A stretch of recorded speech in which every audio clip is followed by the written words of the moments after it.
একটা কথা শোনেন আমার, আমরা যখন মারা যাব না, আমরা মারা গেলে পরে 40 দিন তারা আমাদেরকে মনে রাখবে কিনা সন্দেহ আছে। বিশ্বাস করছেন না? এই যে আমাদের অনেক আত্মীয় স্বজন মারা গেছে না, বছরে একটা বারও কি কবরস্থানে কেউ গিয়েছে? হয়তো যায়, মৃত্যুবার্ষিকী ওই দিন যায়, তাই না? দেখেন আমরা কিন্তু আস্তে আস্তে ভুলে গিয়েছি তাদেরকে, আমরা ব্যস্ত হয়ে গেছি। ঠিক একইভাবে তারাও আমাদেরকে ভুলে যাবে। এই জন্যে আমি বারবার আপনাদেরকে মনে করে একটা কথা, আমার জীবন থেকে উপলব্ধি করি একটা কথা, যে একমাত্র আল্লাহ ছাড়া এই পৃথিবীতে এবং পরকালে আমাদের আপন বলে কেউ নাই। বাকি সবাই সবার স্বার্থের জন্য আছে। মানুষ মানুষের অবস্থানকেই মূল্যায়ন করে, মানুষ মানুষের অবস্থানকেই মূল্যায়ন করে। আল্লাহ রাব্বুল আলামিন আপনার ভিতরটাকে ভালোবাসেন। দেখেন আপনি যখন নামাজ পড়েন নাই, আল্লাহ পাক কিন্তু আপনাকে ধ্বংস করে দেন নাই। আল্লাহ পরম করুণাময় আপনাকে হেদায়েত দিয়ে নামাজি বানিয়ে দিয়েছেন। জীবনে অনেক পাপ করেছেন, ইনস্ট্যান্ট আল্লাহ পাক শাস্তি দিতে পারতেন, আল্লাহ পাক দেন নাই। আল্লাহ আপনাকে ভালোবাসেন, আল্লাহ আমাকে ভালোবাসেন। আল্লাহ পাকের এই ভালোবাসার ঋণটা শোধ করার জন্য হলেও নামাজি হয়ে যান, আল্লাহর পথে ফিরে আসেন, দিনের জন্য কিছু করেন, দিনের ফিকির করেন, পড়াশোনা করেন। প্রিয় ভাইরা, আল্লাহ পাক তৌফিক দান করুন। দেখুন, এই রিবা থেকে দূরে থাকার জন্য একটা হাদিস যথেষ্ট, যে 4 শ্রেণীর মানুষকে আল্লাহ রাসূল সাল্লাল্লাহু আলাইহি ওয়াসাল্লাম লাআনত করেছেন, অভিশাপ দিয়েছেন। ইনশাআল্লাহ আজকের লেকচার যাদের কানে যাবে, আমরা যদি না খেয়েও মরে যাই, আল্লাহ পাক না খেয়ে মারবেন না ইনশাআল্লাহ। রিজিক আছে, খাবো ইনশাআল্লাহ। কিন্তু হয়তো বা অভাব হবে, টাকা পয়সা একটু কম হতে পারে, অন্যের 10 তলা ফ্ল্যাট হবে, আমার হবে না, ঠিক আছে? অন্যের এত বিঘা বিঘা জমি আমার হয়তো হবে না, কিন্তু ইনশাআল্লাহ তাআলা এই যে দুনিয়ার মুসাফিরের জীবনটা, এটা মুসাফিরের জীবন না? মুসাফিরের জীবনটা কেটেই যাবে ইনশাআল্লাহ। কাটবে না? যে কোনো ভাবে কেটে তো যাবেই ইনশাআল্লাহ। এই যে পরকালের জীবনটা একটা চেতনার শক্তি, জানেন? দুনিয়াতে যত বাধা বিপত্তি আসুক, গাল মন্দ খান, গীবত তহমত খান, কষ্ট হোক, নির্যাতন হোক, একটা বিষয় মনের মধ্যে শান্তি দেয়। কি শান্তি? যে এই দুনিয়ার জীবনটা তো আর চিরস্থায়ী নয়, এটা তো আর সারা জীবন থাকবে না। ইনশাআল্লাহ এই অবস্থা আস্তে আস্তে পরিবর্তন হয়ে যাবে। ফাইন্না মাআল উসরি ইউসরা, পরকালে ইনশাআল্লাহ পাবো। দুনিয়াতে না পেলে কি হয়েছে, পরকালে পাবো ইনশাআল্লাহ। যুবক ভাই, এসব জেনা ছেড়ে দেন, আল্লাহ রাব্বুল আলামিন আপনার জন্য হুর রেখেছেন জান্নাত, ইনশাআল্লাহ পাবেন ইনশাআল্লাহ। এটা ছেড়ে দেন, সুদ ছেড়ে দেন, আল্লাহ পাক আপনার জন্য হাউজে কাউসার রাখছে ইনশাআল্লাহ, ঠিক আছে? অন্যায় পাপ ছেড়ে দেন, আল্লাহ রাব্বুল আলামিন আপনার জন্য জান্নাত রেডি করে রাখছে ইনশাআল্লাহ। এই দুনিয়ার জীবনটা ধোঁকা, একটা ছোট্ট জীবন, পুরা ধোঁকা, কিচ্ছু নাই এর মধ্যে। আমার কথা শোনেন, এই দুনিয়ার জীবনে কিছুই নাই। চারপাশে অনেক কিছু মনে হবে, আপনার বাড়ি আছে, গাড়ি আছে, স্ট্যাটাস আছে, টাকা পয়সা, প্রতিপত্তি সব আছে। আদতে আপনি একা, আদতে আপনাকে একাই কবরে যাওয়া লাগবে, একাই আল্লাহর সাথে হিসেব নিকেশ দিতে হবে, কেউ নাই সাথে, আমারও সাথে কেউ নাই। কিন্তু আপনি মনে করছেন যে সেলিব্রিটিজম, বড় আমি পলিটিক্যাল নেতা হয়েছি, আমাকে সবাই চেনে, আমি ইকোনমিক সেক্টরে লিড দেই, রাষ্ট্রকে লিড দেই, আমি ধর্মতাত্ত্বিক ক্ষেত্রে লিড দেই, আমাকে দেখলে মানুষ বাহবা দেয়, ইত্যাদি ইত্যাদি। দিন শেষে আমি একা, আপনিও একাই, আমাকেও একাই যেতে হবে, আপনাকেও একাই যেতে হবে। এগুলো সব চারপাশের খালি অন্ধ মোহ, আর কিছু না। তো এই মোহের মধ্যে ঢুকে পড়বেন না, আল্লাহ পাক তৌফিক এনায়েত করুন। নবী সাল্লাল্লাহু আলাইহি ওয়াসাল্লাম বারবার বলতেন, আল্লাহুম্মা ইন্নী আউযু বিকা মিন ফিতনাতিদ দুনিয়া, বলতেন না? হে আল্লাহ, আমি এই দুনিয়ার ফিতনা থেকে তোমার কাছে আশ্রয় প্রার্থনা করছি। ওয়া ইন্নী আউযু বিকা মিন ফিতনাতিন নিসা, আমি মহিলাদের ফিতনা থেকেও আশ্রয় প্রার্থনা করছি। আরো দোয়া করতেন, আল্লাহুম্মা ইন্নী আউযু বিকা মিন আযাবিল কবর, হে আল্লাহ, আমি কবরের আযাব থেকে আশ্রয় প্রার্থনা করছি। ওয়া আযাবি জাহান্নাম, জাহান্নামের আযাব থেকে আশ্রয় প্রার্থনা করছি। ওয়া মিন ফিতনাতিল মাহইয়া ওয়াল মামাত, জীবন মৃত্যুর ফিতনা থেকে আশ্রয় প্রার্থনা করছি।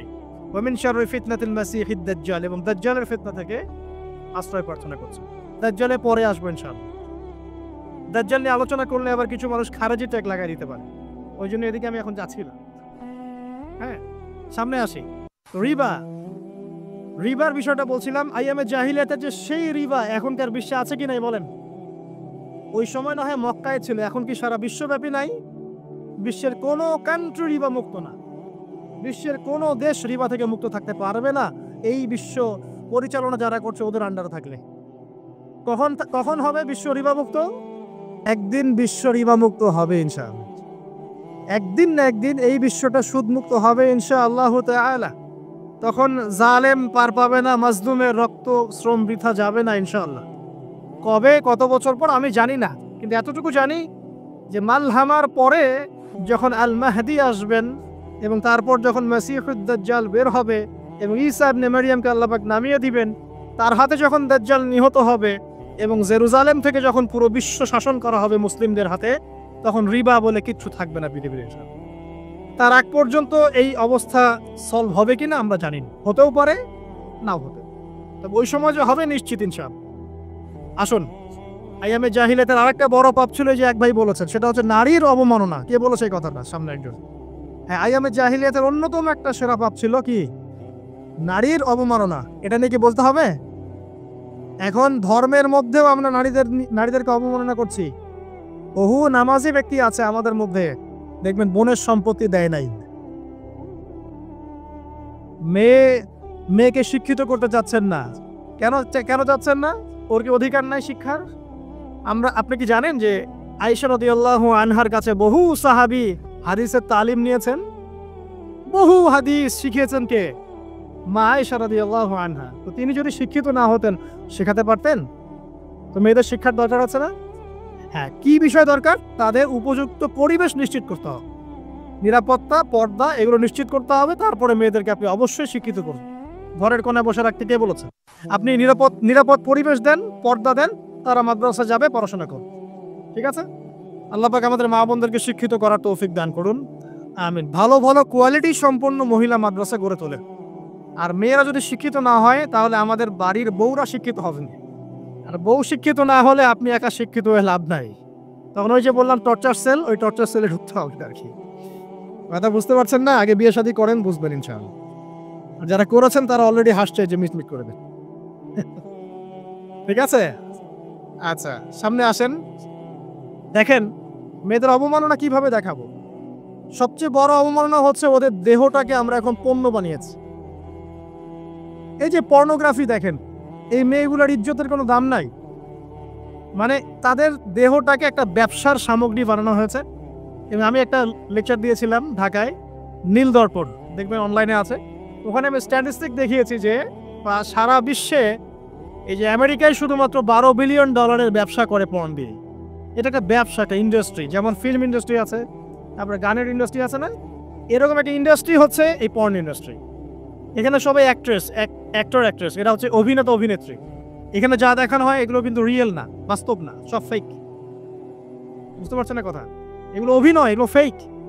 এবং এটা একটা ইন্ডাস্ট্রি, এর মধ্য দিয়ে মেয়েদের দেহটাকে পণ্য বানিয়ে সারা বিশ্বে ব্যবসা করছে। এবং এর একটা অন্যতম উদ্দেশ্য হচ্ছে মুসলিম যুবকদের ঈমান যেন নষ্ট করা যায়।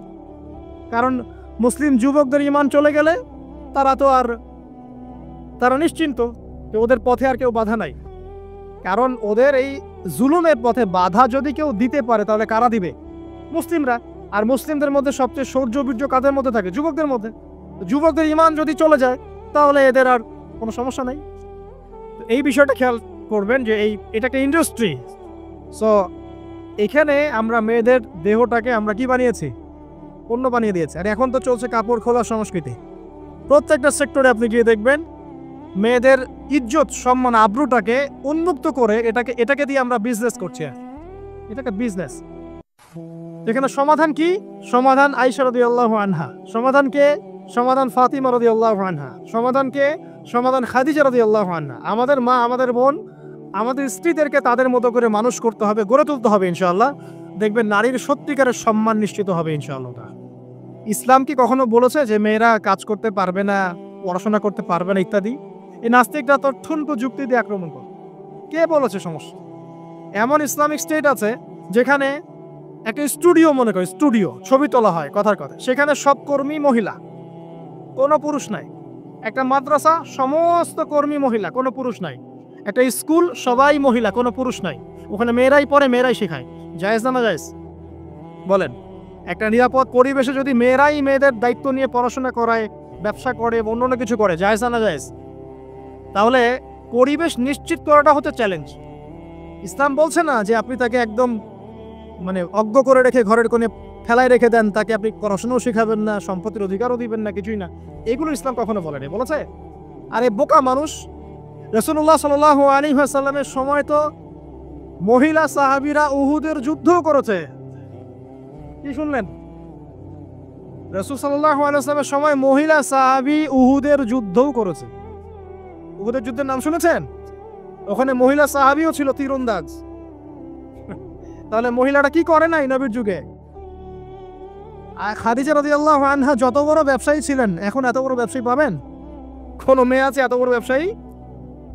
উসমান রাদিয়াল্লাহু আনহু যত বড় বিজনেসম্যান ছিলেন, এখন এত বড় বিজনেসম্যান আছে? তো কি ছিল না সেই স্বর্ণ যুগে? ওই স্বর্ণ যুগের সুন্নতি আমাদেরকে আমল করতে হবে। আল্লাহ পাক তৌফিক এনায়েত করুন, আমিন। প্রিয় মা ও বোনেরা, পর্দা ছাড়বেন না। আপনাদের জন্য 4টা কাজ: স্বামীর আনুগত্য করা, লজ্জাস্থানের হেফাজত করা, আপনার 5 ওয়াক্ত সালাত ঠিকঠাক মতো আদায় করা এবং রমজান মাসে সাওম রাখা। নবীজি বলেছেন সাল্লাল্লাহু আলাইহি ওয়াসাল্লাম, জান্নাতের যে কোনো দরজা দিয়ে ইচ্ছা আপনি প্রবেশ করতে পারবেন। আপনার জন্য সহজ। আর স্বামীর আনুগত্য বলতে আমি বুঝাইনি স্বামীর দাসত্ব করতে হবে, এটা বলি নাকি। এখনকার কিছু ফ্যামিলিস্ট মেয়ে আছে, ওরা আনুগত্য শব্দ মনে হয় যে দাসত্ব মনে হয়। আনুগত্য দাসত্ব এক জিনিস না। আনুগত্য কি? স্বামী কোরআন সুন্নাহর অনুকূলে কোনো কথা বলেছে, আপনি মানবেন। স্বামী বলছে পর্দা করো, তোমাকে ভালোবেসে বলছি তুমি পর্দা করো, তুমি আমার অনেক প্রিয় একজন মানুষ, তুমি বেপর্দায় বাইরে যাবা, লোকজন দেখবে, কেমন হয়? ঠিক আছে, তোমাকে তো আমিই বিয়ে করেছি, তুমি আমার মানুষ, তোমাকে দেখবে কেন? ঠিক আছে। তো এখন স্বামী ভালো কথা বলেছে, আপনি শুনলেন, এটা আনুগত্য। আর ওই স্বামী যদি বলে আসো তো আমার কলিগরা এসেছে, ওকে খাবার সার্ভ করতে হবে, আসো খাবারটা পরিবেশন করে, এখন আপনি বেপর্দা হয়ে আপনার স্বামীর কলিগের সামনে খাবার পরিবেশন করতে শুরু করলেন, এটা কি আনুগত্য করতে হবে? এটা তখন আপনি আনুগত্য করবেন না। সিম্পল, কোরআন সুন্নাহর অনুগত কাজে আপনি স্বামীর আনুগত্য করবেন, বিপরীতে গেলে আপনি করবেন না। স্বামীর আনুগত্য মানে স্বামীর দাসত্ব নয়। আর এই হাদিসটা আপনি কেন ভুলে যান যে আল্লাহ রাসূল সাল্লাল্লাহু আলাইহি ওয়াসাল্লাম বলেছেন, আল্লাহ ছাড়া যদি কাউকে সেজদা করা যেত, সম্মান বুঝাচ্ছেন, আল্লাহ ছাড়া যদি কাউকে সেজদা করা জায়েজ হতো, আমি মেয়েদেরকে বলতাম যেন স্বামীকে সেজদা করে। কেন? কারণ আপনাকে রেসপন্সিবিলিটি, আপনার খাবার, আপনার ফুড, আপনার শেল্টার, আপনার মানে পুরো দায় দায়িত্ব নিজের হাড় ভাঙা পরিশ্রম দিয়ে, জীবনের ঝুঁকি নিয়ে স্বামী আপনার জন্য করে। সে আপনার সম্মান পাওয়ার যোগ্য তো? সে কি আপনার সম্মান পাওয়ার যোগ্য নয়? আপনি যদি সম্মানের হক আদায় না করতে পারেন তাহলে আপনি অকৃতজ্ঞ। আর অকৃতজ্ঞ মেয়ে কখনো জান্নাতে যাবে? একটা হাদিসে আছে, বেশিরভাগ মেয়ে জাহান্নামের যাওয়ার অন্যতম কারণ হচ্ছে তারা স্বামীর সাথে কুফরি করে। কি করে? মানে সারা জীবন স্বামী ভালোবেসে যায়, ভরণ পোষণ দিয়ে যায়, সব চাহিদা পূরণ করে যায়, একদিন দেখবেন কথা কাটাকাটি হয়েছে, ওই দিন বলে বসবে যে তোমার কাছে আমি কিচ্ছু পাই নাই সারাদিন। এই যে কুফরি, এই কারণে তারা জাহান্নামে যেতে পারে বেশি। আল্লাহ হেফাজত করুন। আরেকটা কারণ হচ্ছে যে বেপর্দা। আপনাকে 4টা মূলনীতি ফলো করতে হবে। 1, এমন কোনো পোশাক পরবেন না যে পোশাকটা আঁটো-সাঁটো, যেটা পরলে আপনার গায়ের কাঠামো বোঝা যায়। এটা বোরখা হলেও পরা যাবে না। আমি কি বুঝাতে পারছি? ডিজিটাল বোরখা দেখেন নাই? দেখছেন? মাশাআল্লাহ।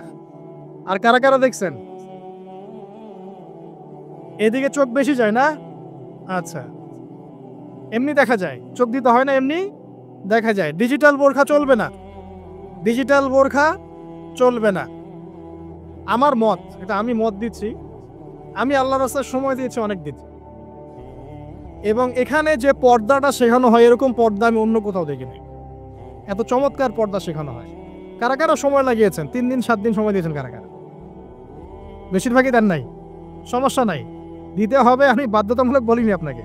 বলেছি এখানে পর্দা শেখানো হয়, চমৎকার পর্দা শেখানো হয়, যে এখানে চোখটা পর্যন্ত তাদের ঢেকে রাখার তালিম দেওয়া হয়। যাই হোক, যেখানেই শেখেন, অ্যাটলিস্ট পর্দাটা শিখলেই হলো। এমন পোশাক হবে না যেই পোশাকটা আঁটো-সাঁটো, যেটা পরে আপনার গায়ের কাঠামো বোঝা যায়। 2 নম্বরে এমন পোশাক পরা যাবে না যে পোশাকটা পরলে বাহির থেকে ভিতরের অঙ্গ দেখা যায়। দেখেছেন? দেখেন নাই? দেখছেন হুজুর? আচ্ছা, আপনারা তো সব দেখেন দেখি। তারপরে 3 নাম্বার, এমন পোশাক পরা যাবে না যেটা অমুসলিমদের সাথে সাদৃশ্য আছে। কথা বুঝতে পারছেন? অমুসলিমদের ধর্মীয় বিষয়ের সাথে সাদৃশ্য আছে এমন পোশাক মুসলিম মেয়েদের পরা যাবে না। এর মানে এই নয় যে অন্য ধর্মকে আপনি আক্রমণ করবেন, এটাও নয়। যে যার ধর্ম তাদের স্বাধীনতা মতো পালন করবে। মুসলিমরা বাধা দিবে? দিবে না। মুসলিমরা দাওয়াত দিতে পারে। কি করতে পারে? দাওয়াত দিতে পারে যে ভাই যে লা ইলাহা ইল্লাল্লাহর কনসেপ্ট আপনাকে বুঝাচ্ছি, আল্লাহ ছাড়া কোনো মাবুদ নাই, মুহাম্মদ সাল্লাল্লাহু আলাইহি ওয়াসাল্লাম সর্বশেষ রাসূল, এই কোরআন পড়ুন, হাদিস পড়ুন, দেখুন এটাই হচ্ছে মানবতার মুক্তির সনদ। এরপর যদি সে ইসলাম কবুল করে আলহামদুলিল্লাহ, যদি না করে এর হিসাব কে দিবে? সে নিজে দিবে। এর হিসাব কি আমাকে দেওয়া লাগবে? দেওয়া লাগবে না। তো অমুসলিমদের সাথে সাদৃশ্য আছে এমন পোশাক চলবে না। আচার হচ্ছে পুরুষরা মেয়েদের পোশাক পরতে পারবে না, মেয়েরা পুরুষদের পোশাক পরতে পারবে না। জি, আপনাদেরকেই বলছি, আপনারা জিন্স পরতে পারবেন না, মেয়েদেরকে বলছি, এবং টি শার্ট পরতে পারবেন না। আপনারা ওই যে যা ইচ্ছা তাই ড্রেস পরে বলবেন যে হাজার বছরের সভ্যতা সংস্কৃতি, এসব বাজে কথা চলবে না এখানে। এটা হাজার বছরে কোনোদিন আমাদের দাদা নানিরা এগুলা কখনো পরে নাই, পড়ছে? আপনার দাদি কখনো এরকম পরছিল শাড়ি? ওই যে বললো হাজার বছর থেকে পরে আসতেছে নাকি। সুবহানাল্লাহ। তো এখানে বিষয়টা হচ্ছে পুরুষ মেয়ের পোশাক পরতে পারবে না, মেয়ে পুরুষের পোশাক পড়তে পারবে না। আমি খুব সংক্ষিপ্ত করে আপনাকে কোরআন সুন্নাহ থেকে 4টা মূলনীতি বলে দিলাম। এই 4টা মূলনীতি কোরআনেও আছে, হাদিসেও আছে। আসেন, এই যে নারীর অবমাননা, এই বিষয়টা আইয়ামে জাহিলিয়াতে যেমন ছিল, এখন দেখবেন আরো বড় পরিসরে এসেছে। আসলে এই যে ফ্যাশন শো, দেহের প্রদর্শনী, বিভিন্ন ফিল্মস দেখবেন, ফিল্ম ইন্ডাস্ট্রিজে দেখবেন, মিউজিকে দেখবেন, পর্নে দেখবেন, মেয়েদের দেহটাকে নিয়ে ব্যবসা করা হচ্ছে। আগে তো না হয় কন্যা সন্তান হলে জীবন্ত পুঁতে ফেলতো নাকি, এখন যদি গর্ভের বাচ্চা মেয়ে জানে অনেকে আগেই মেরে ফেল। বোঝেন নাই মনে হয়? অনেকে যদি জানে যে গর্ভে মেয়ে সন্তান আছে, আগেই মেরে ফেলা। এমন অনেক দেশ আছে, আমি নাম বলছি না দেশের সঙ্গত কারণে, যে সে দেশে এরকম মেয়ে সন্তানকে এই যে খালাস করে ফেলার, নষ্ট করে ফেলার, ভ্রূণ নষ্ট করার আলাদা ক্লিনিক আছে, আলাদা হসপিটাল আছে। বলে নাউজুবিল্লাহ। তো আসলে ওই 1450 বছর আগের মানুষটা বেশি বর্বর ছিল না আমরা বেশি বর্বর? এই অধিকারের কথা বলে বলে আমরা মেয়েদের দেহটাকে নিয়ে এখন মস্করা করছি, তামাশা করছি। সবচেয়ে সেরা অধিকার কোথায় পাবে? কোরআনে পাবে, হাদিসে পাবে, ইসলামে পাবে। তার পর্দা নিশ্চিত হবে, দেহ সেফ থাকবে, তার ইজ্জত নিশ্চিত হবে, ইজ্জত সেফ থাকবে, তার সম্মান সেফ থাকবে, তাকে রাজরানীর মতো স্বামী বাসায় রাখবে, কারণ সে হচ্ছে তার কাছে সবচেয়ে মূল্যবান প্রিয় বস্তু। শুধু তাই নয়, সম্পত্তির অধিকার তাকে দিতে হবে। একজন মেয়ে তার ভাইয়ের সম্পত্তি পাবে, তার বাবার সম্পত্তি পাবে, তার স্বামীর সম্পত্তি পাবে, সব দিক থেকে সে সম্পত্তি পাবে। আর একজন ছেলে কিন্তু সব দিক থেকে সম্পত্তি পাবে না। এই বিষয়গুলো যখন এক শ্রেণীর মানুষ বোঝে না, তখন ইসলামের বিরুদ্ধে অহেতুক প্রপাগান্ডা চালানো শুরু করে। সবচেয়ে সেরা সম্মান রক্ষার উদাহরণ দেয়া হয়েছে ইসলামে, কোরআনে এবং হাদিসে। এই কথাটা আপনাদের মা বোনদেরকে বোঝাবেন, তবে নম্রতার সাথে বোঝাবেন, কারণ উচ্চবাচ্য করলে তারা কথা শুনবে না। আর আল্লাহ রাসূল সাল্লাল্লাহু আলাইহি ওয়াসাল্লাম বলেছেন, কিছুটা বাঁকা হাত দিয়ে তাদেরকে তৈরি করা হয়েছে। যদি আপনি শক্ত করে চাপ দিতে যান তাহলে ভেঙে যাবে, আর যদি আপনি ওই অবস্থায় ছেড়ে দেন তাহলে বাঁকাই থেকে যান। এখানে আপনাকে হিকমা অবলম্বন করতে হবে। আল্লাহ পাক তৌফিক দান করুন। একটা বিষয় বলছিলাম, ওই যে শিরকের পাপ এখন গ্লোবালাইজেশন হয়েছে না, ওই সুদের পাপ এখন গ্লোবালাইজেশন হয়েছে না। গ্লোবালাইজেশন বোঝেন? মানে বিশ্বায়ন, পুরো বিশ্বে ছড়িয়ে পড়েছে না। আরেকটা হচ্ছে এই যে মেয়েদের অবমাননা, এটা সারা বিশ্বে ছড়িয়ে পড়ে নাই। আচ্ছা, আর দুটা বলবো, এরপর বলে আমি শেষের দিকে যাচ্ছি। আসেন, একটা হচ্ছে মাদক। আইয়ামে জাহিলিয়াতের অন্যতম সেরা পাপ ছিল কি? মাদক। ওই যে বলছেন জাহিলি যুগ, কেন বলছেন জাহিলি যুগ? বিকজ ওইখানে মাদক খেত মানুষ বেশি। এখন বলেন, ওখানে না হয় মক্কায় মাদক খেত মানুষ, এখন সারা বিশ্বে মাদক ছড়িয়ে পড়ে নাই? বেশি না কম? এখন এই যে নতুন নতুন মাদক আসছে, ইয়াবা, আরো নাকি কি কি আসছে নতুন নতুন, আমরা নামও জানি না।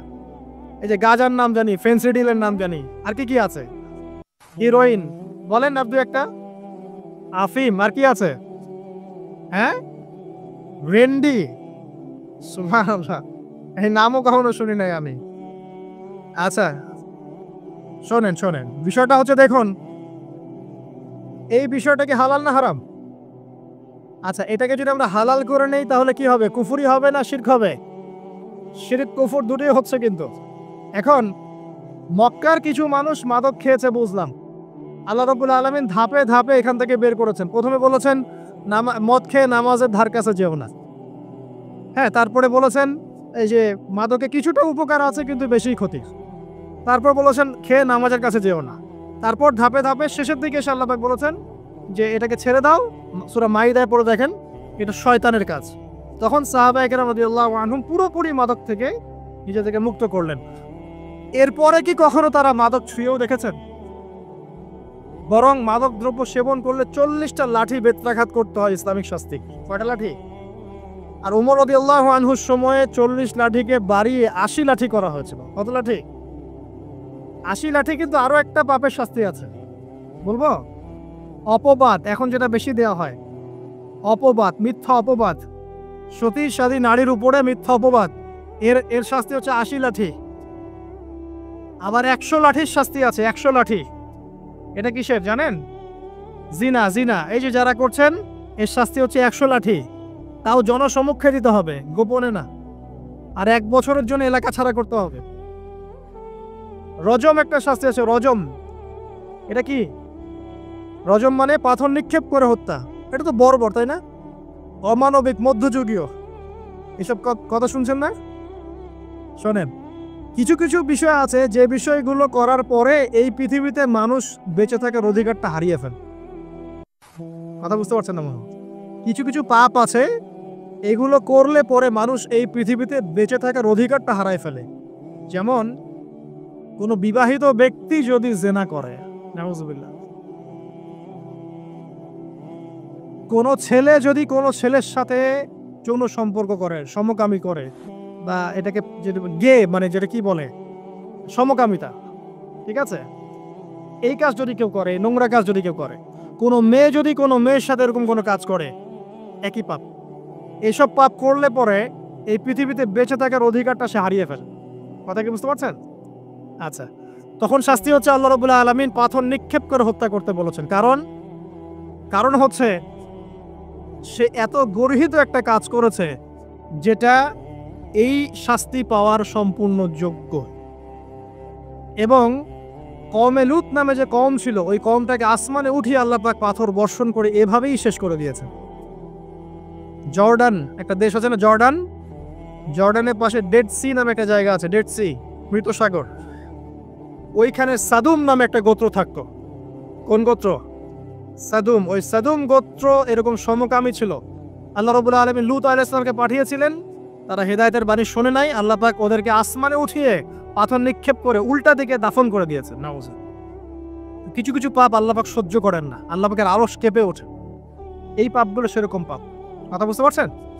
তো এই যে জিনা, পর্নোগ্রাফি, ব্যভিচার, পরকে, এগুলোর মধ্য দিয়ে আমরা নারীর অবমাননা করছি না? এবং ধর্মের মাধ্যমে মাঝে মাঝে করছি। যখন আমরা ধর্মের নামে মেয়েদের অধিকার দিচ্ছি না, অনেকেই সম্পত্তির অধিকার দিচ্ছেন না, অনেকেই শিক্ষিত করছেন না, অনেকেই আরো এই যৌতুক নিচ্ছেন না। যৌতুক নিচ্ছেন না অনেকেই, যে বিয়ের সময় যৌতুক নেয়, এটা তো মেয়ের উপর, মেয়ের পিতার উপর টর্চার করা। সম্পূর্ণ হারাম, সম্পূর্ণ হারাম। তারপরে দেখবেন, রিপোর্টগুলো পড়ে দেখবেন যে এই বছর 2000 কত, এটা 22, এই 22-এই গভর্নমেন্ট রিপোর্ট অনুযায়ী নিবন্ধিত প্রায় 1339টা ধর্ষণের মামলা হয়েছে। তো এটা এখন অ্যাভেলেবল, যে কোনো সব জায়গায় ধর্ষণ হচ্ছে, এখন অ্যাভেলেবল। মানুষ এটাকে স্বাভাবিক মনে করছে, এখন নর্মাল ধর্ষণ হতেই পারে, মানুষ এখন এমন মনে করছে। প্রত্যেক দিন পেপার খুলবেন, দেখবেন রেপের খবর। প্রত্যেক দিন খবর শুনবেন ধর্ষণের খবর। আর সব খবর তো আসে না, আসে হয়তো 10%, 20%, 30%, বেশিরভাগই আসে না। এলাকায় মোড়ে মোড়ে দেখবেন, গ্রামে গঞ্জে শহরে বন্দরে খালি ইফটিজিং দেখবেন, খালি ইফটিজিং। মেয়েদেরকে যৌন হয়রানি করা হচ্ছে, বাসে, অটোতে, টেম্পুতে, সব জায়গায়। বাসের মধ্যে মেয়েকে রেপ করে ফেলা হচ্ছে। একটা বাচ্চা মেয়ে যে বোঝেও না যে সেক্সুয়াল বিষয়গুলো কি জিনিস, ওকেও রেপ করা হচ্ছে। এই যে মহামারী, আপনি তো বুঝতে পারছেন না যে আমরা কোন সমাজে আছি। এই সমাজে আপনার মেয়ে তো সেফ না, আমার মেয়ে তো সেফ না। আমার মেয়ে, আপনার মেয়ের ভবিষ্যৎ কি হবে, এর ভবিষ্যতের নিশ্চয়তা কে দিবে? আপনার মেয়ের ইজ্জতের ভবিষ্যতের নিশ্চয়তা কে দিবে? এই নিশ্চয়তা দেওয়ার মতো মানুষ কোথায়, নেতা কোথায়? কারো ঘরের স্ত্রী, কারো ঘরের বোন, কারো ঘরের মেয়ে এখন সেফ না।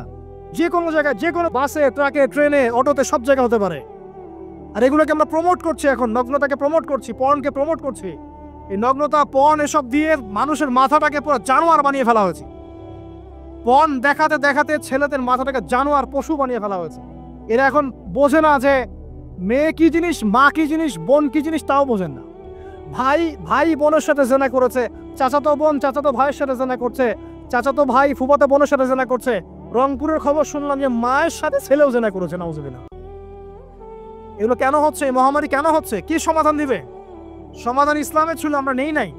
সমাধান হচ্ছে, প্রথম সমাধান অশ্লীলতার মহামারী বন্ধ করতে হবে, পর্দা নিশ্চিত করতে হবে, পর্নোগ্রাফির সমস্ত সাইটগুলো বন্ধ করে ফেলতে হবে।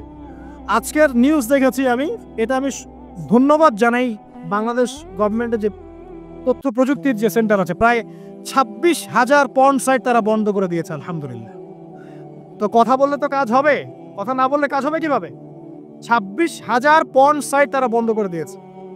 যখন সমাজের মানুষ পর্ন দেখতে দেখতে পশু হয়ে গেছে, আপনি বাইরে যে আলখাল্লা টুপি দাঁড়িয়ে পরে ঘুরলে লাভ আছে? ভিতর থেকে তো আপনি পশু। দেখবেন মসজিদে ইমাম সাহেব নামাজ পড়াতে এসেছে, বাসায় পর্ন দেখে আসছে, নামাজে কোনো মনোযোগ নাই। দেখবেন টাপাটাপ নামাজ পড়ছে, কোনো মনোযোগই নাই, পর্ন দেখে।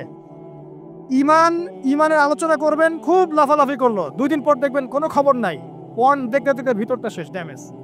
পর্নোগ্রাফিতে যে একবার আসক্ত হয়েছে, তার মধ্যে ইমানের কোনো তেজই থাকবে না, কোনো তেজ থাকবে না। এখন আলেম জালেম সবার ফোনে ফোনে দেখবেন পর্ন চলে আসতেছে, কেউ দেখতে না চাইলেও তাকে দেখতে বাধ্য করা হচ্ছে। ফেসবুকে ঢুকবেন, নগ্ন দৃশ্য। এই নগ্নতা দিয়ে, এই পর্নোগ্রাফি দিয়ে, এই যে মিডিয়ার মধ্যে দিয়ে প্রমোটিংটা দিয়ে ব্যভিচার ছড়িয়ে দেয়া, জেনা ছড়িয়ে দেয়া, অশ্লীলতা ছড়িয়ে দেয়া, পরকীয়া ছড়িয়ে দেয়া, এর মধ্য দিয়ে নারীর সম্মান, দেহ, ইজ্জতকে আমরা এখন রাস্তার সাথে মিশিয়ে দিয়েছি। কিসের অধিকারের কথা বলছে? কিসের নারী অধিকারের কথা বলছে?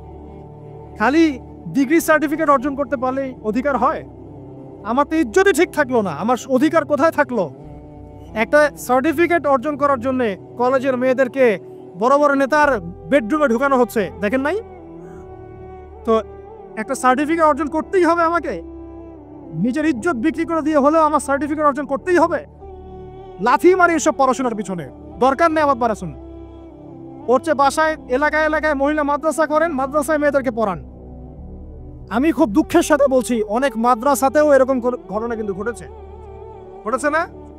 এখানে একটা কথা আমরা পরিষ্কার করতে চাই, সেটা হলো যে পাপ পাপী, রেপি, ধর্ষণী, সে আলেম করুক আর জালেম করুক, ইমাম করুক আর জালেম করুক, ফাসেক করুক, সবাইকে সমান শাস্তি নিশ্চিত করতে হবে। আর শাস্তি হবে দৃষ্টান্তমূলক, যেন আরো 10 জন দেখে শিক্ষা নেয়। ওই যে ইসলামে আছে না হাত কেটে ফেলা, কি কারণে বলেন তো? কারণ সবাই যখন দেখবে এই যে খুঁটির সাথে বেঁধে একটা চোরের হাত কেটে ফেলা হয়েছে, এলাকার সব মানুষ দেখেছে, চুরি বাড়বে না কমবে? নিশ্চিত চুরি কমে যাবে ইনশাআল্লাহ। এই যে নারীর অবমাননার ওই যুগের চেয়ে এই যুগে বেশি না কম? আপনি ভালো করে আল্লাহর নূর দিয়ে দেখেন। আমি প্রথমে বলেছি, শুধু বাইরের চোখ দিয়ে দেখলে সব বুঝতে পারবেন না। আল্লাহ পাকে নূর দিয়ে দেখেন, কোরআন সুন্নাহর গভীর জ্ঞান দিয়ে দেখেন, দেখবেন ওই জাহিলিয়াতের চেয়ে 1000 গুণ বেশি জাহিলিয়াত এখনকার বিশ্বে চলছে। আল্লাহ পাক আমাদের মা বোনদের ইজ্জত হেফাজত করুন, তাদের সম্মান হেফাজত করুন। আমরা দোয়া করি আল্লাহ পাক তাদেরকে উচ্চশিক্ষায় শিক্ষিত করুন, নিরাপত্তা নিশ্চিত করুন। কেউ যদি ওদের দিকে খারাপ চোখ তুলে তাকায়, আল্লাহ পাক সেই চোখকে যেন ধ্বংস করে দেন। আল্লাহ পাক তাদের ইজ্জতের প্রতি যদি কেউ খারাপভাবে হাত বাড়ায়, তাদের শাস্তি যেন নিশ্চিত করা তৌফিক আল্লাহ পাক আমাদেরকে দান করে। আল্লাহ পাক আমাদের মা বোনদেরকে মহামূল্যবান মনে করে আমাদেরকে হেফাজত করার তৌফিক দান করুন, আমিন। আর তাদেরকে যারা নগ্ন করতে চায়, আল্লাহ পাক এদেরকে ধ্বংস করে ছেড়ে দিন, আমিন। আল্লাহ পাক বলেছেন, যারা চায় মুমিন মুসলিমদের সমাজে অশ্লীলতা ছড়িয়ে পড়ুক, দুনিয়া এবং আখিরাত উভয় জাহানে আল্লাহ পাক এদেরকে ধ্বংস করবেন। আরেকটা বলে শেষ করি, সেটা হলো, কয়টা বলেছি ভাই? জাহিলিয়াত। ইমাম মুহাম্মদ বিন আব্দুল ওয়াহাব রাহিমাহুল্লাহ, তার একটা বইয়ের মধ্যে 1000টা জাহিলিয়াত আছে। আমি 5টা বাছাই করেছি। কয়টা? 5টা। কয়টা বলেছি? 4টা। এক হচ্ছে কি বলেছিলাম? শিরক, আছে না নাই? রিবা এখন আছে না নাই? 3 নাম্বার কি ছিল? মাদক। আর 4 নাম্বার নারীর অবমাননা। মাদক তো বুঝলেন, এটা তো আমার চেয়ে আপনারা ভালো বুঝেন, মাদক সব জায়গায় আছে। একটা কথা বলি, দেখুন মাদক নিয়ে একটা কথা বলি, শুনুন। আপনাদের কি কখনো গায়ে কখনো ফোড়া হয়েছে? কার কার গায়ে ফোড়া হয়েছে বলি, হাত তুলেন। কেমন ব্যথা? ফোড়া ফেটে গেলে কি বের হয়? রক্ত আর পুঁজ বের হয়, তাই তো? তো নবী সাল্লাল্লাহু আলাইহি ওয়াসাল্লামকে সাহাবীরা পরে জিজ্ঞাসা করলেন, ইয়া রাসূলুল্লাহ, কোন পাপের কারণে তাদেরকে এই শাস্তি দেওয়া হচ্ছে? নবী করিম সাল্লাল্লাহু আলাইহি ওয়াসাল্লাম বললেন, তাদেরকে এই শাস্তি দেওয়া হচ্ছে একটা পাপের কারণে, সেটা হলো মাদক দ্রব্য সেবন করা। আর ওই পানীয়টার নামও নবীজি বলে গেলেন, তার নাম হচ্ছে তিনাতুল খাবাল। কি নাম? তিনাতুল খাবাল। এই তিনাতুল খাবাল মানে জাহান্নামীদের রক্ত এবং পুঁজ, এটা খেতে দেওয়া হচ্ছে মাদকদ্রব্য সেবনকারীদের জন্য। আল্লাহ রাসূল সাল্লাল্লাহু আলাইহি ওয়াসাল্লাম বলেছেন, কোনো ব্যক্তি যদি মাদক সেবন করে তার 40 দিনের নামাজ কবুল হবে না। সে যদি আবার তওবা করে ফিরে আসে, আল্লাহ পাক মাফ করে দিবেন ইনশাআল্লাহ। যদি আবারও মাদক খায়, আবার 40 দিনের নামাজ কবুল হবে না। তারপর যদি আবার তওবা করে, আবার আল্লাহ মাফ করে দিবেন ইনশাআল্লাহ। তারপর যদি আবার মাদক খায়, আবার 40 দিনের নামাজ কবুল হবে না। তারপর যদি আবার তওবা করে, আবার আল্লাহ মাফ করে দিবেন। তারপরে যদি আবার মাদক খায়, তখন আল্লাহ রাব্বুল আলামিন তাকে তিনাতুল খাবাল পান করান। প্রিয় ভাইরা, আপনারা মুসলিম না? আমরা মুসলিম না? মুসলিম যুবকদের সবচেয়ে সেরা অস্ত্র হচ্ছে ঈমান এবং নৈতিকতা। অন্যরা জাহিলিয়াতের স্রোতে ভেসে যাক, মুসলিম তরুণরা কখনো জাহিলিয়াতে যাবে না ইনশাআল্লাহ। আমার সাথে ওয়াদা করেন যে কোনো প্রকার মাদক দ্রব্যের সাথে সংশ্লিষ্ট থাকবেন না। একটা সিগারেটেও কখনো টান দিবেন, কারণ সিগারেটটা কি? সিগারেট আপনাকে আস্তে আস্তে অন্য মাদকের দিকে নিয়ে যাবে। সিগারেট খাওয়া শিখেছিস, এখন গাঁজাও খা। গাঁজা খাওয়া শিখলে এখন ওটা খা, এই করতে থাকি। এক পর্যায়ে আপনি এখান থেকে বের হতে পারবেন। এখানে আপনার দেহের ক্ষতি, আপনার মস্তিষ্কের ক্ষতি, আপনার পরিবারের ক্ষতি।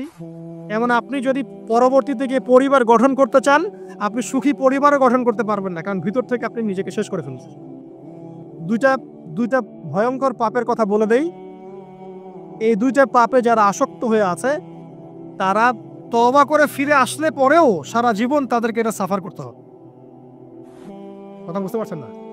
তওবা করে ফিরে এসেছেন মনে করেন, তারপরেও আপনাকে সারা জীবন এই পাপের ফলটা ভোগ করতে হবে। এক, মাদক দ্রব্য দীর্ঘদিন সেবন করেছেন, তওবা করেছেন, ফিরে এসেছেন, আল্লাহ হয়তো মাফ করে দিয়েছেন, আল্লাহ পাক মাফ করে দিয়েছেন, বাট আপনি আপনার দেহের যে ক্ষতিটা করে ফেলেছেন, এটা পোষাতে পারবেন না। এক নাম্বার। দুই, তখন আপনি যদি বিয়ে করেন, আপনি স্ত্রীকে সন্তুষ্ট করতে পারবেন না। হ্যাঁ। দুই নাম্বার হচ্ছে এই যে গোপনে যুবকরা যে পাপটা করে, মাস্টারবেশন, যেটাকে আমরা বলি হস্তমৈথুন, এই পাপ যেসব যুবকরা করছে বা করে, এবং অ্যাভেলেবেল এই পাপটা সবাই করে, কারণ এখন পর্নের যুগ। পর্ন দেখলে তো আর কোনো উপায় নাই, তখন তো এই পথেই যেতে হচ্ছে, নিজের উপরে নিজেকে জুলুম করতে হচ্ছে। যারা হস্তমৈথুনে অভ্যস্ত হয়ে গেছে, এরা যদি তওবা করে ফিরেও আসে, শরীরের যে ক্ষতিটা হয়েছে এটা পূরণ হবে না। দেখেন, আমার মতো বয়সে, আমার চেয়ে প্রায় 10 বছর বয়স আগেই তারেক বিন জিয়াদ স্পেন জয় করেছিল। আমার যে বয়স এখন চলছে 30 পার হয়ে গেছে, এর চেয়ে আরো প্রায় 10 বছর আগে মুহাম্মদ বিন কাসিম এই সিন্ধু জয় করেছিল। এখন যে ইসলাম আপনি ভোগ করছেন, এটা তাদের ফল, তাদের এই জিহাদের ফল। তো এখন আমাদের এই যে 20 বছর 30 বছরের যুব সমাজের দিকে তাকায় দেখেন, একবার তাকায় দেখেন, চেহারাগুলো একটু দেখেন, চেহারা দেখেন, এক একটা চেহারা দেখেন, চেহারায় নূর নাই, নষ্ট হয়ে গেছে, নামাজ নাই, চোখগুলো বসে যাচ্ছে, কারণ সারা রাত জেগে থাকছে। ওই যে টিকটক টিকটক টিকটক সারা রাত, হ্যাঁ, সারা রাত ফোনে, সারা রাত গল্প গুজব। রাত্রেবেলা দেখবেন, রাত্রেবেলা শহর যেন জীবিত হচ্ছে। রাত্রেবেলা ক্যারাম খেলে, রাত্রে লুডু খেলে, রাত্রে এটা করে, রাত্রে সে, সারাদিন ঘুম, সারাটা দিন ঘুম। আপনি কি জানেন সারা রাত কে জেগে থাকে? সারা রাত কে ঘুমায় আর সারা দিন কে জেগে থাকে? সারা রাত জেগে থাকে কুকুর, এবং সারাদিন ঘুমায় কুকুর। আর দেখবেন আপনি বিড়ালকে দেখবেন, ও কিন্তু রাত্রে ঘুম, এবং দিনের বেলা সে অ্যাক্টিভ। পাখিকে দেখবেন, পাখি সন্ধ্যা হলো একদম ঘরে, যেই সূর্য ডুবে পাখি একদম ঘরে, দেখেন না? পাখি ঘরে। আর যেই ফজর হবে পাখি বের হয়ে গেল। আর আল্লাহ রাসূল সাল্লাল্লাহু আলাইহি ওয়াসাল্লাম হয়তো বা এই কারণেই, আল্লাহ ভালো জানেন, তিনি বলেছেন এমন কিছু মানুষ জান্নাতে যাবে যাদের মনটা হবে পাখির মতো। সুবহানাল্লাহ। দেখেন পাখি কি করে, একদম সন্ধ্যা হলো ঘরে ঢুকে গেল, যেই ফজর হবে একদম ফজরের আগে আগে সে বের হয়ে গেল। তো পাখির মতো হওয়ার চেষ্টা করেন, পাখির মতো লাইফস্টাইলে আসে, এবং সে সারাদিন পরিশ্রম করে রিজিকের জন্য, করে না? আল্লাহ পাক পাখিকে রিজিক দেন কি চাকরির মধ্য দিয়ে না ব্যবসার মধ্য দিয়ে? কিভাবে সে রিজিক পায়? তাওয়াক্কুল, আল্লাহর প্রতি তাওয়াক্কুল। আর তাওয়াক্কুল করে কি সে ঘরে বসে থাকে, না রিজিক সার্চ করে, রিজিক তালাশ করে? আপনিও রিজিক তালাশ করেন, আল্লাহ পাক রিজিক দিবে ইনশাআল্লাহ। প্রিয় যুবক ভাইরা, আল্লাহর ওয়াস্তে তওবা করেন। যারা যারা মাদকদ্রব্যের সাথে সংশ্লিষ্ট আছেন বা থাকার সম্ভাবনাও ছিল, এর ধার কাছেও যাবেন না। ওয়াদা করছেন তো? এবং গোপন পাপে লিপ্ত হবেন না, গোপন পাপে লিপ্ত হবেন না। আপনি যৌবনকে ধরে রাখেন, ইনশাআল্লাহ দেখবেন আপনি সারা জীবন এনজয় করতে পারবেন ইনশাআল্লাহ। কিন্তু যদি এখন নিজেকে শেষ করে ফেলেন, এখন নিজেকে শেষ করে ফেললে আপনি বিয়ে করলে পরেও দেখবেন আপনি পস্তাচ্ছেন। ওই যে কলিকাতা হারবালে যেতে হবে, মডার্ন হারবালে দৌড় দিতে হবে। আর সব হারবাল টারবাল খেয়ে লাভ হয় না। কারণ কি? কারণ আল্লাহ প্রদত্ত যে নেয়ামত সেটা আপনি নষ্ট করে ফেলেছেন। এখন এইটা আর আপনি ক্ষতিপূরণ দিতে পারবেন না। অতএব জীবনটাকে সিরিয়াসলি নেন। মুসলিম তরুণ যুবকদেরকে উদ্দেশ্যে বলছি যে আপনারা কায়িক পরিশ্রম করেন, কায়িক পরিশ্রম করেন। 5 ওয়াক্ত সালাতটা আল্লাহর ওয়াস্তে নামাজে মসজিদে এসে পড়েন। বেশি কিছু করতে বলছি না ভাই, আমার কথা শোনেন, বেশি কিছু করতে বলছি না। আল্লাহর ওয়াস্তে 5 ওয়াক্ত নামাজটা মসজিদে পড়েন, পারবেন না? আচ্ছা, ডেইলি 10টা পৃষ্ঠা করে কোরআন তেলাওয়াত করেন, পারবেন? আল্লাহ তৌফিক দান করুন। ডেইলি 2-4 টাকা করে সদকা করেন, পারবেন?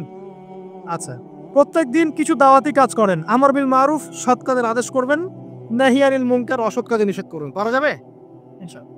আপনি হালাল রিজিকের একটা সন্ধান খোঁজার চেষ্টা করেন, পারবেন ইনশাআল্লাহ। পড়াশোনায় নিজেকে ব্যস্ত রাখেন, লেখাপড়ায় নিজেকে ব্যস্ত রাখেন। যদি এর পাশে আপনি সময় পান, আমি বলবো আপনি খেলাধুলা করেন।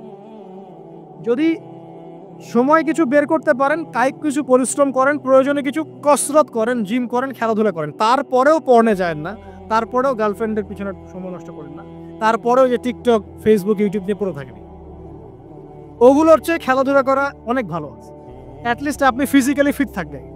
অনেকে বলতে পারে যে এটা না করলে হয়, এটা বাজে কাজ, সময় নষ্ট। আমি মনে করি এখনকার যুবকরা যেসব পথে সময় নষ্ট করছে, এর চাইতে অ্যাটলিস্ট খেলাধুলা করলে ভালো ছিল। একটা সময় ছিল না, আজকে থেকে 10 বছর আগে প্রচুর খেলা হতো না? ক্রিকেট হতো, ফুটবল হতো, এই ব্যাডমিন্টন হতো শীতকালে, তাই না? খেলার লিপ্ত থাকলে কিন্তু আমাদের মধ্যে একটা হৃদ্যতা, একটা বন্ড তৈরি হতো, একটা বন্ড। আমরা অনেক টুর্নামেন্ট খেলতাম না? এখন দেখবেন কিচ্ছু নাই, সব বন্ধ, খালি ফোন, সারাদিন কি ফোন। এটা আরো কি ডেঞ্জারাস না? এভাবে তাদের ফিজিক্যাল বডিটা নষ্ট হচ্ছে, মেন্টাল স্ট্রেংথটাও নষ্ট হচ্ছে। এর চেয়ে বরং তারা যদি কোনো কসরত করে, এটা অনেক ভালো হবে। এটা আমার মত, এটা আমি কোরআন সুন্নাহ থেকে কোনো কথা বলছি না। আল্লাহ পাক বোঝার তৌফিক দিক। শেষ কথা হলো যে আইয়ামে জাহিলিয়াতের আরেকটা নির্মম বর্বরতা ছিল হচ্ছে গোত্রীয় দ্বন্দ্ব। কি ছিল? গোত্রীয় দ্বন্দ্ব। এটাই দিয়ে আমি শেষ করছি। সেটা হলো কেমন গোত্রীয় দ্বন্দ্ব? মনে করেন একটা গোত্রের নাম বনু তামিম, একটার নাম বনু হানিফা, একটার নাম হচ্ছে বনু কোরাইজা, একটার নাম হচ্ছে মনে করেন বনু মাখজুম, আর একটা হচ্ছে বনু আদি। এরকম অনেক গোত্র ছিল। এই গোত্রগুলোর মধ্যে আপোষে দ্বন্দ্ব চলতো। খুব সামান্য কারণে তারা দীর্ঘস্থায়ী যুদ্ধ করত। একটু বোঝার চেষ্টা করে, খুব সামান্য কারণে তারা লম্বা লম্বা যুদ্ধ করত। একটা উটকে কেন্দ্র করে প্রায় 80 বছর যুদ্ধ হচ্ছে। কত বছর? 80 বছর। এখন আপনাকে বলি, এই যে জাহেলিয়াতের এই যে গোত্রীয় হানাহানি, মারামারি, কাটাকাটি, এটা কি এখন সারা বিশ্বে ছড়িয়ে পড়েছে কি পড়ে নাই? আল্লাহ নূর দিয়ে দেখেন, পড়েছে কি পড়ে নাই? দেশে দেশে হানাহানি বেড়েছে না কমেছে? রাসূলুল্লাহ সাল্লাল্লাহু আলাইহি ওয়াসাল্লাম 23 বছর নবুয়তের জীবনে যতগুলো জিহাদ করেছেন এবং সারিয়া করেছেন, এতে সব মিলে হয়তো 2 থেকে 3 হাজার মানুষও মারা যায় নাই। ঠিক আছে? কিন্তু এখনকার দেখবেন প্রথম বিশ্বযুদ্ধেই কয়েক কোটি মানুষ শেষ, দ্বিতীয় বিশ্বযুদ্ধেই আরো কয়েক কোটি মানুষ শেষ, আর সামনে যে নিউক্লিয়ার যুদ্ধ হতে যাচ্ছে, আল্লাহু আলাম কবে হবে, এবং এটা হইলে যে কি হবে পৃথিবীর অবস্থা আল্লাহই ভালো জানে। এমন নিউক্লিয়ার ওয়েপন্স আছে যেটা আসমানে যদি বিস্ফোরণ ঘটানো হয়, তাহলে ওই দেশের সমস্ত ইলেকট্রনিক জিনিসগুলো নষ্ট হয়ে যাবে। বুঝতে পারেন এই কথা? বোম মারতে হবে না পৃথিবীতে, মাটিতে বোমটা মারতে হবে না, আসমানে বিস্ফোরণ করে দিবে, তাতে আপনার পুরো দেশের যত ইলেকট্রনিক ডিভাইস আছে সব ড্যামেজ। এটা এই যুগ। ওই হিরোশিমা নাগাসাকির কথা মনে আছে? কি হয়েছিল ওখানে বলেন? 2টা বোম ফেলা হয়েছিল, পারমাণবিক বোমা। কে ফেলেছিল? কে ফেলেছিল? আমেরিকা। আচ্ছা, ওই বোম দুটার নাম কি? হ্যাঁ, এই তো জানেন, লিটল বয় আর ফ্যাটম্যান। ওই দুইটা বোম করে যে কোটি কোটি মানুষ মারা গেল, এখন পর্যন্ত জাপানের মানুষ তার তেজস্ক্রিয়তায় ভোগে। এখনকার পারমাণবিক ওয়েপেন্সগুলো তার চেয়ে অনেক অনেক অনেক বেশি শক্তিশালী, হাজার লক্ষ গুণ বেশি শক্তিশালী হতে পারে। রাশিয়ার কাছে এমন সুপারসনিক মিসাইলস আছে, নিউক্লিয়ার মিসাইলস, যেগুলো শব্দের গতিবেগের চাইতেও 10 গুণ বেশি যেতে পারে। শব্দের গতিবেগ কত হার্টস বলো, তোমার সায়েন্সে পড়ো নাই? তো এই শব্দের গতিবেগের চাইতেও 10 গুণ 20 গুণ বেশি যেতে পারবে কি একটা মিসাইল। মানে মিসাইল আবার আকাশ প্রতিরক্ষা ব্যবস্থা বলে একটা কথা আছে। আকাশ প্রতিরক্ষা ব্যবস্থায় ওই মিসাইলগুলোকে ডিফেন্ড করে দেওয়া যায়, ধ্বংস করে দেওয়া যায় আকাশেই। ওই প্রতিরক্ষা ব্যবস্থাও ধরতে পারবে না কত জোরে মিসাইল যাচ্ছে। এবং সেই রাশিয়াকে উস্কে দিচ্ছে এখন পশ্চিমারা, ফেলো একটা বোম, ইউক্রেনে একটা বোম ফেলো খান। ও যদি একটা ফেলেই দেয় তখন দেখবেন পশ্চিমারা সবাই মিলে আবার যুদ্ধে নেমে যাবে, পুরো বেসাকার হয়ে যেতে পারে। আল্লাহু আলাম, আল্লাহ ভালো জানেন। তবে এটা সময়ের ব্যাপার মাত্র যে বিশ্বে একটা ভয়ঙ্কর প্রলয়কারী কিছু একটা হতে যাচ্ছে। বলবো যে ভবিষ্যৎবাণী করে বেড়াচ্ছে। ভবিষ্যৎবাণী করি নাই, আপনার বর্তমান সম্পর্কে জ্ঞান নাই বলেই বর্তমানকে আপনার ভবিষ্যৎ মনে হয়। বর্তমান সম্পর্কে আপনি অজ্ঞ বলেই বর্তমানের জ্ঞানটাকে আপনার কাছে ভবিষ্যৎ মনে হচ্ছে। বর্তমান সম্পর্কে জ্ঞান অর্জন করেন, দেখবেন সঠিক বুঝতে পারবেন। নিউক্লিয়ার যুদ্ধের দ্বার প্রান্তে, তো যেটা বলছিলাম, এই যে গোত্রীয় হানাহানি দেখেন ছড়িয়ে পড়েছে। আর এই হানাহানিকে উস্কে দিচ্ছে কারা? এই হানাহানিকে উস্কে দিচ্ছে একটা শ্রেণী, তার নাম জায়নিস্ট মুভমেন্ট। তারা কি চায়? তারা চায় চীনকে তাইওয়ানের সাথে বিরোধ বাঁধিয়ে দিতে। তারা চায় বাংলাদেশের অভ্যন্তরে একটা ফাসাদ লাগিয়ে রাখতে। তারা চায় মিয়ানমারকে দিয়ে বাংলাদেশকে বিজি রাখতে। তারা চায় ইউক্রেনকে দিয়ে রাশিয়াকে বিজি রাখতে। তারা চায় ইসরায়েলকে দিয়ে প্যালেস্টাইনকে বিজি রাখতে। বিভিন্ন জায়গায় সব সেট করে রাখা হয়েছে আর কি। এবং তার উদ্দেশ্য হচ্ছে পৃথিবী থেকে মানব জাতি কমিয়ে ফেলা। এবং আস্তে আস্তে যেন ওদের যে agenda, they want to rule the world, তারা সারা ওয়ার্ল্ডটাকে রুল করতে চায় এবং ইসলামকে পুরো মুছে ফেলতে চায়। এবং ইসলাম শুধু না, ধর্মতাত্ত্বিক যে কোনো কনসেপ্ট আসলেই ওটাকে মুছে ফেলতে চায়। যে কোনো ধর্মকেই তারা সহ্য করতে পারছে। তো এই উদ্দেশ্য বাস্তবায়নের জন্য তারা এই কাজগুলো করে বেড়াচ্ছে। আইয়ামে জাহিলিয়াতের সেই যে সুন্নত, ওই যে জাহিলিয়াত এখন সারা বিশ্বে এভাবে ছড়িয়ে পড়ছে। অতএব আপনার চোখ কান খোলা রাখতে হবে। ভয়ঙ্কর অবস্থা সামনে, দেখেন না, গভর্নমেন্ট বলছে এখন সামনে ভয়ঙ্কর খাদ্য সংকট দেখা দিবে, কৃষিজ দিকে ফোকাস করতে বলছে এবং নিজেদের খাদ্য উৎপন্ন করার দিকে মনোযোগী হতে বলছে। এই কথাগুলো 5 বছর থেকে বলি নাই, তখন তো খারেজি হয়ে গেছিলাম। এখন এই কথাগুলো খোদ আমাদের দেশের প্রাইম মিনিস্টারও বলছেন, আলহামদুলিল্লাহ, তাকেও সেই বুঝ আল্লাহ পাক দান করেছেন। তো এই যে কথাগুলো, এগুলো কোনো অনেক গল্প কাহিনী না। যারা ওয়ার্ল্ড অ্যাফেয়ার্স বোঝেন তারা জানেন যে বিশ্ব এখন একটা ভয়ঙ্কর একটা অবস্থার সম্মুখীন হয়েছে। এটা আপনারা বুঝতে হয়তো দেরি করে ফেলছেন। আল্লাহ পাক আপনাদেরকে বোঝার তৌফিক দান করুন, আমিন। শেষ কথা বলি, ওই দ্বন্দ্বটা কিন্তু দেশ থেকে দেশ ছড়িয়েছে, যেমন ঠিক একইভাবে ধর্মের মধ্যেও ছড়িয়েছে। ধর্মের মধ্যেও আমরা কিন্তু বহু দলে ভাগ হয়ে গেছি। এমনকি মুসলিমদের মধ্যেও আমরা শততা বিভক্ত বিভিন্ন দলে, আছে না? এক দল আরেক দলের লোকদেরকে সহ্য করতে পারে না, আরেক দল আরেক দলের ইমামকে সহ্য করতে পারে না। হ্যাঁ, এক সংগঠন আরেক সংগঠনকে সহ্য করতে পারে না। এই যে গোত্রীয় হানাহানির সুন্নত, ওই আইয়ামে জাহিলিয়াতের সুন্নত, এটা এখন মুসলিমদের মধ্যেও ঢুকে পড়েছে। প্রিয় ভাইরা, দেখুন, আমি এক কথায় বোঝাতে চাইলাম যে জাহেলি যুগ আপনি যেটাকে বলছেন, আইয়ামে জাহিলিয়াত যেটাকে বলছেন, যে কারণে বলছেন, ওই কারণগুলো প্রত্যেকটা কারণ এখনকার বিশ্বে মজুদ আছে। শুধুমাত্র স্বল্প পরিসরে না, এখন বড় পরিসরে মজুদ আছে। অতএব আপনাকে যদি আইয়ামে জাহেলিয়াতুল আকবার বলে কোনো বিশ্বকে রিকগনাইজ করতে হয়, তাহলে এখনকার বিশ্বকে করতে হবে। অতএব এই ওয়ার্ল্ড অ্যাফেয়ার্সটাকে বোঝেন, জাহিলিয়াতটাকে বোঝেন। এই জাহিলিয়াত থেকে উত্তরণের জন্য সমাধান কে দিয়েছিল বলেন? ইসলাম কি সমাধান দেয়নি? ইসলাম সমাধান দিয়েছে, কোরআন সমাধান দিয়েছে। রাসূলুল্লাহ সাল্লাল্লাহু আলাইহি ওয়াসাল্লাম 23 বছরের মধ্যেই সমস্ত জাহিলিয়াতকে দূর করে দিয়েছেন, দেন নাই? বলেন, 23 বছর পর কি মক্কায় শিরক ছিল? বলেন, 23 বছর পর কি মক্কায় সুদ ছিল? 23 বছর পর কি মক্কায় জেনা, এই যে আপনার ব্যভিচার, এই যে আপনার মাদক, এই যে গোত্রীয় হানাহানি, নারীর অবমাননা, এগুলো ছিল? তাহলে একজন মহামানব, তিনি 23 বছরের মধ্যেই পুরো সমাজটাকে সংস্কার করে ফেললেন না? সেই রাসূল সাল্লাল্লাহু আলাইহি ওয়াসাল্লামের সুন্নত কি মরে গেছে? সেই আল্লাহ কি মরে গেছেন? নাউজুবিল্লাহ। সেই আল্লাহ পাকের নাজিলকৃত কোরআন এবং হাদিস কি মরে গেছে? তাহলে সেই আল্লাহ যদি জীবিত থাকেন, সেই রাসূলের আদর্শ যদি জীবিত থাকে এবং সেই কোরআন যদি এখনো মুসলিমদের হাতে থাকে, তাহলে এখনকার বিশ্বের জাহিলিয়াত আমরা ফেস করতে পারবো না? পারবো না ইনশাল্লাহ? পারবেন ইনশাল্লাহ? কি করবেন তাহলে? মোটা দাগে কয়েকটা কথা বলে শেষ করে দিই। 1 নাম্বার প্রিয় ভাই, জ্ঞান অর্জন করেন, প্রচুর পড়াশোনা করেন। জ্ঞান অর্জনের ক্ষেত্রে সাম্প্রদায়িক হবেন না, এতটুকু নিব এতটুকু নিব না, এর থেকে নিব ওর থেকে নিব না, এমন হবেন না। জ্ঞান যেখানে পাচ্ছেন নিতে থাকেন, আল্লাহ পাক আপনাকে নূর দিবেন ইনশাআল্লাহ। আল্লাহ যখন আপনাকে নূর বা আলো দিবে তার পক্ষ থেকে, আপনি এমন কিছু দেখবেন যা অন্যরা দেখতে পারছে না। আপনি খিজির হয়ে যাবেন ইনশাআল্লাহ আলাইহিস সালাম। যে মুসা আলাইহিস সালাম বুঝতে পারছেন না কেন নৌকা ফুটা করছে, কেন বাচ্চাকে হত্যা করছে, আর কেন দেয়াল নির্মাণ করছে, কিন্তু খিজির আলাইহিস সালাম বুঝতে পারছেন কেন এগুলো করতে হচ্ছে। 2 নাম্বার প্রিয় ভাই, আপনার হায়াতটাকে মূল্যায়ন করেন না।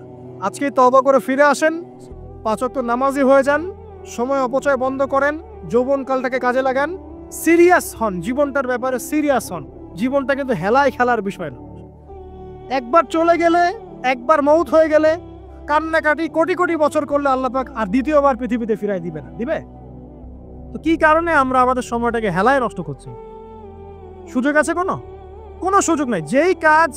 যেই কাজের পরকালীন কোনো ফায়দা নাই সেই কাজে আমি নাই, সোজা কথা বোঝেন? যেই কাজে পরকালের কোনো ফায়দা নাই সেখানে আমি না, এরকম আকীদা রাখবেন। ইলম অর্জন করবেন কেন? পরকালের ফায়দা আছে তাই। নামাজ কেন পড়বেন? পরকালে ফায়দা আছে তাই। প্রেমের সম্পর্ক করব না কেন? পরকালে ফায়দা নাই তাই। এই মিউজিক শুনবো না কেন? আমি পরকালে কোনো ফায়দা নাই তাই। আমি অহেতুক এসব টিকটকের পিছনে ঘুরবো না কেন? পরকালে কোনো ফায়দা নাই তাই। যে কাজ পরকালে ফায়দা দিবে আমি সেই কাজে আছি। পারা যাবে ইনশাআল্লাহ? আল্লাহ তৌফিক দান করুন। যুবক ভাইদেরকে আমি অনুরোধ করবো যে আপনাদের যৌবনটা আগামী মুসলিম উম্মার ভবিষ্যৎ। এই যে বলে না যে জাতির কাণ্ডারি হবে অমুক তমুক, কেউ জাতির কাণ্ডারি হতে পারবে না। জাতির কাণ্ডারি যদি হতে চায় তাহলে মুসলিম যুবকরাই হতে পারবে ইনশাআল্লাহ। যারা সারাদিন মাদকদ্রব্য সেবন করে এরা জাতিকে কিচ্ছু দিতে পারবে না। যারা সারাদিন হকি স্টিক নিয়ে ঘুরছে আর নির্মমভাবে মানুষকে মারছে এরা জীবনেও জাতিকে কিচ্ছু দিতে পারবে না। ফাসাদ সৃষ্টি করা ছাড়া কিচ্ছু করতে পারবে না। দেশকে, জাতিকে এবং উম্মাকে যদি এগিয়ে নিতে হয় শুধু মুসলিম যুবকরাই পারবে ইনশাআল্লাহ। এবং কারা পারবে? যারা অন্য ধর্মের মানুষ কিন্তু মনটা স্বচ্ছ সৎ, তারাও পারবে। যাদের মনে সততা আছে অন্য ধর্মের হলেও তারা পারবে ইনশাআল্লাহ। যার মনে সততা নাই সে পারবে না। কখনো করাপ্টেড দুর্নীতিপূর্ণ মন নিয়ে কখনো দেশের খেদমত, জাতির খেদমত করা যায় না। বাংলাদেশের সবচেয়ে বড় সমস্যা দুর্নীতি। বাংলাদেশের 1 নাম্বার সমস্যা দুর্নীতি। দুর্নীতি যদি না থাকতো আর সমস্ত কালো টাকা যদি সাদা করা যেত, বাংলাদেশের মানুষকে আজকে না খেয়ে মরতে হতো না। সামনের দিনগুলো কঠিন হবে, ভয়াবহ হবে, এটা সবাই বুঝতে পারছে, হয়তো শুধু আপনারা পারছেন না। আল্লাহ পাক আপনাদেরকে বোঝার তৌফিক দান করুন, আমিন। সামনে যান, নিজের জীবনকে কাজে লাগান, যৌবনকে কাজে লাগান, একটা হালাল রিজিক সার্চ করেন। অল্প রিজিকে সন্তুষ্ট হয়ে যান, উচ্চাভিলাষী হবেন না। উচ্চাভিলাষী হওয়ার দরকার নাই, যতটুকু আসছে আলহামদুলিল্লাহ, এটুকুর মধ্যেই সন্তুষ্ট থাকেন। চাল সামনে যাবেন, আদর্শ পরিবার গড়বেন, পরিবারের মধ্যে ইসলাম থাকবে। পরিবারের পিতা হবে ইব্রাহিম, পরিবার সন্তান হবে ইসমাইল, পরিবারের স্ত্রী হবে হাজরা অথবা সারা আলাইহিস সালাম। দিনদার ছেলে নাই, বিয়ে নাই, দিনদার মেয়ে নাই, বিয়ে নাই। ওই যেটা আপনি মনে করছেন রূপ সৌন্দর্য হাবিজাবি কিচ্ছু থাকবে না ভাই, কিচ্ছু থাকবে না। 1 বছর 2 বছর পরে সব শেষ। দিনদার স্ত্রী পাবেন, চোখ বন্ধ করে বিয়ে করে ফেলেন। আর দিনদার স্বামী পাবেন, বিয়ে করে ফেলেন। আমার স্বামী কত বড় ব্যাংকের চাকরি করে, কত বড় ডিগ্রি, কত বড় সার্টিফিকেট, এটা পরের ইস্যু। আগের ইস্যু হচ্ছে আমার স্বামী নামাজ পড়ে কিনা, এই লোক আমার স্বামী হতে যাচ্ছে, এর দাঁড়িয়ে আছে কিনা, ইসলাম পালন করে কিনা, ইসলামের প্রতি ভালো ধারণা আছে কিনা, সে আমাকে পর্দায় রাখবে কিনা, এগুলো বড় জিনিস। পরিবার গড়ব ইসলামিক ভিত্তিতে, ইসলাম নাই পরিবার নাই। এমনকি পরিবার গড়ার পরেও যদি দেখেন যে পরিবারের সদস্যদেরকে বোঝাতে বোঝাতে আপনি ক্লান্ত হয়ে যাচ্ছেন, পরিবারের সদস্যদেরকে দিন বোঝাতে আপনি ক্লান্ত, কিছুতেই দিন বুঝতে চায় না, আপনি আসহাবুল কাহাফ হয়ে যান, তাও ভালো। বুঝেন নাই? আপনি নিজের চরকায় তেল দেন, ওটা বাদ দেন, ওর কবরের হিসাব ওর উপর ছেড়ে দেন, আপনি ইব্রাহিম হয়ে যায়, আপনি আসহাবুল কাহাফ হয়ে যান, তাও ভালো। ইসলাম নিয়ে কোনো কম্প্রোমাইজ নাই। পরিবারের সদস্যরাও যদি আল্লাহর পথে চলার ক্ষেত্রে প্রতিবন্ধকতা সৃষ্টি করে, বাদ দিয়ে দেন, দরকার নাই। আল্লাহর জমিন প্রশস্ত, আল্লাহর জমিন প্রশস্ত, আল্লাহর রিজিক প্রশস্ত ইনশাআল্লাহ। আল্লাহ পাক উত্তম আরো কিছু দিবেন আপনাকে ইনশাআল্লাহ। খেয়াল রাখবেন, পরিবারের মধ্যে ইসলাম থাকতে হবে। এখানে কিন্তু আপনাকে কেউ বাধা দিবে না, এর কর্তা আপনি নিজেই। আল্লাহ পাক তৌফিক এনায়েত করুন, আমিন। পাশাপাশি সৎ কাজের আদেশ করেন, অসৎ কাজে নিষেধ করেন, মুসলিম উম্মার মধ্যে ঐক্যের চেষ্টা করেন, বিভক্তি সৃষ্টি করবেন। সবার মধ্যে ভালো জিনিস আছে, নিয়ে নেন, খারাপগুলো ছেড়ে দেন। এমন কোনো সংগঠন বা দল বা জামা নাই যার 100%ই পরিশুদ্ধ, এমন কোনো নাই, কোথাও নেই। সবার মধ্যেই কিছু না কিছু ভুল থাকবেই, কিছু না কিছু ফল্ট থাকবেই। ওই ফল্টগুলোকে নিয়ে যদি আপনি পড়ে থাকেন আর কাদা ছড়াছড়ি করতে থাকেন, কাজ হবে না। এখন এই যুগটা সেই যুগ না। এটা কি সাহাবীদের যুগ যে চুল ছেঁড়া বিশ্লেষণ করতে হবে? এখন কি খেলাফা কায়েম আছে? সাহাবীদের যুগে খেলাফা কায়েম আছে, ইসলামিক অর্থনীতি কায়েম আছে, ইসলামিক রুলিংস চলছে। তখন সূক্ষ্ম সূক্ষ্ম বিষয় নিয়ে সাহাবীরা একে অপরের সাথে ফিরতে যাচ্ছে, মত পার্থক্য হচ্ছে। আর এখন তো কিছুই নাই, এখন আপনি ওই ছোটখাটো বিষয় নিয়ে পড়ে আছেন, বড় বিষয়ের তো খোঁজ নাই এখন। আল্লাহ পাক আমাদেরকে বোঝার তৌফিক এনায়েত করুন, আমিন। সামনে এগিয়ে যাবেন এবং দিনের জন্য কিছু করার চেষ্টা করুন। আপনার জান, আপনার মাল, আপনার সময় শ্রম দিয়ে ইসলামের জন্য কিছু করে যাওয়ার চেষ্টা করেন। কিছু না পারেন, একটা এতিমখানা করেন, একটা মাদ্রাসা করেন, একটা মসজিদ করেন, ঠিক আছে, একটা সামাজিক সংগঠন করেন, একটা কি বলবো, আপনি যদি পলিটিক্সও করেন, কোনো সমস্যা নাই, কিন্তু এটাকে ভালোর দিকে নিয়ে আসেন, ন্যায়ের দিকে নিয়ে আসেনি। দুর্নীতি অন্যায় বাদ দেন, অন্যের ক্ষতি করা বাদ দেন, অন্যের গীবত তোহমতের সংস্কৃতি বাদ দেন, ভালো কিছু করেন, সামাজিক কাজ করেন, মানবতার কাজ করেন। আপনি যদি লিখতে পারেন লিখেন, বলতে পারলে বলেন। আপনি কিছু করতে পারেন না, অ্যাটলিস্ট আপনি ইসলামপন্থীদেরকে সাপোর্ট দেন, আপনার সম্পদ দিয়ে, আপনার অর্থ দিয়ে সাপোর্ট করেন। কিচ্ছু করতে পারছেন না, কিছুই করার ক্ষমতা নাই, নিজেকে নিয়ে ব্যস্ত থাকেন, আগুন উস্কে দিয়েন না। মনে করেন আপনার কিছু করারই ক্ষমতা নাই, কোনো যোগ্যতা নাই, ঠিক আছে, আপনি চুপ থাকেন, অ্যাটলিস্ট আপনি আগুন উস্কে দিয়েন, নিজেকে নিয়ে ব্যস্ত থাকেন, আপনি আপনার কাজ করেন।